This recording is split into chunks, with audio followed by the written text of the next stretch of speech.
If you've ever spent 10 minutes trying to get ketchup, chocolate, grass stains, or juice out of your toddler's clothes, you know the struggle is real.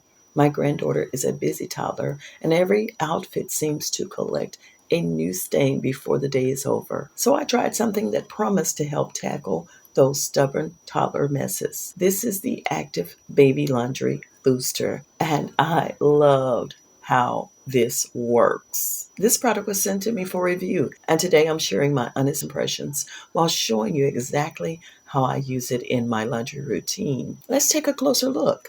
The Active Baby Laundry Booster is a plant-based bioenzymatic laundry additive that's designed to work alongside your regular detergent. It's made to help remove stubborn stains and lingering odors while still being fragrance-free and hyperallergenic. One container washes up to 64 loads, so a little goes a long way. Now, if your toddler is anything like my granddaughter, one outfit can have ketchup stains, fruit stains, chocolate, grass stains, dirt from playing outside, popsicle drips, finger paint, snack crumbs everywhere. Some of these stains don't always come out with detergent alone, especially if they sit for a little while. That's where a laundry booster like this can really help. I'm impressed with how easy it was to use. Anything that helps tackle toddler stains while keeping clothes looking fresh is always welcome in my laundry room. If you've been looking for an extra boost for those tough everyday messes, this is definitely one worth checking out.